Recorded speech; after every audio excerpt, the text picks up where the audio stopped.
Hi. So, in a recent holiday, I made my first collection of electronic music, which was an EP called Large Bodies of Water. I predominantly made it on the computer using samples and MIDI instruments. A lot of the samples were from the Modular, and I did use it for a few sub basses and things like that. But what I found tricky is that I didn't have an easy way of putting MIDI into the Modular. But a friend had an old module he built that he doesn't need anymore, so I'm borrowing it to see if it sort of works for me. And that is the Mutable Instruments CVPal. So it's fairly simple DIY MIDI interface. Gives you 2 CV outs and 2 gate outs. I think they're quite cheap to build. I obviously didn't build this one myself. It should give me a basic way to put MIDI into the Modular for sort of clocks and gates and bass and melody lines and stuff. So yeah, I'm going to put that in the case and see what it does. You'll also notice I've got this Bufacco A times B plus C module, which looks like a really cool module. I might do a video on it, but this one is broken, so I need to fix it first. If you want to listen to my EP, I'll put a link in the description. It's on Spotify, Apple Music, Amazon, all the sort of normal streaming services. See if you can hear some of the modular samples that are in there. But hopefully if I make music in the future, I'll be able to include the modular much more. So yeah, I'm going to put this in now.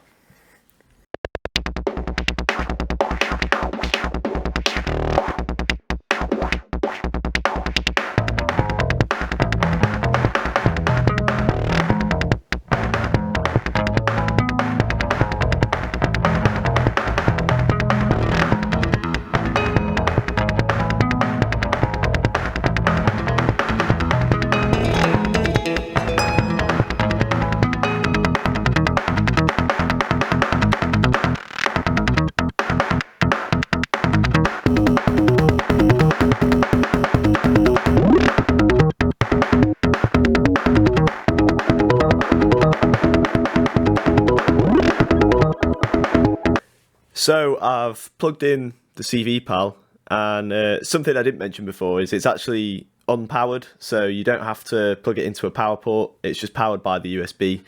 This does mean you can't use it with just a MIDI keyboard. It has to be used with something that can host it, a computer or some very powerful sequencers. So as you can probably imagine, it causes a bit of a problem with filming a video, because I usually record all my audio onto the computer. As you can see, it's recording now.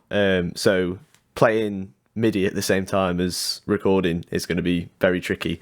So what I'll probably do is sort of explain the patch and then just film it playing through something. And it can obviously play MIDI and record it at the same time, but me talking at the same time as putting the notes in is going to be very tricky. So far, if I'm approaching this as a review, previously when I've plugged stuff into Cubase, I've had some difficulty with getting it to output MIDI through different devices. I use Cubase for all my mixing, all my songwriting, mastering, everything. It's just the DAW that I'm used to. But when I've used Ableton, it tends to normally be much quicker at sort of initializing new MIDI instruments. But I've literally plugged this in, made a MIDI track here, and it's MIDI channel 1, and straight away it's sending CV out to my oscillator, so it's worked fine straight away.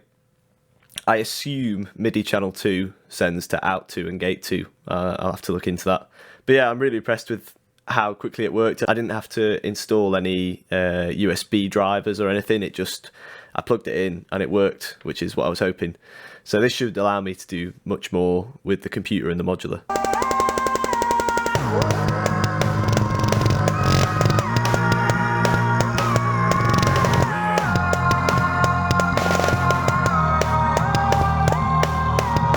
Alright, so I've just been making a patch and I wanted to send some CV out of the second channel, and I had to Google it. There's a few different modes basically. So if you send out of MIDI channel 1, it works in a sort of monophonic mode where the gate and CV aren't just MIDI channel 2. They're like extra.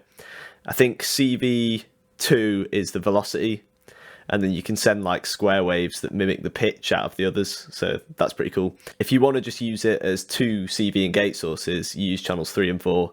So what I've set up is channel 1 is the gate and volt per octave data for this sort of acid bass patch using the wasp filter, and then I've used the CV through channel 4, so channel 2 on the CVPal, is controlling the cutoff frequency. So I'm stepping it up, so I don't have to be constantly messing with the cutoff knob. I can automate that and mess with other stuff. So I'm just going to finish it, and then I'll play through that for you to see. I think if you're starting out in Eurorack and you want even the slightest bit of control from a computer, this is such a cheap way in, and I didn't realise all the different modes. It's got so many different ways of using it, so I'm definitely going to explore some of the other modes. But yeah, it just works, and it's really quick. So yeah, I'll put together this little performance and then play that to end.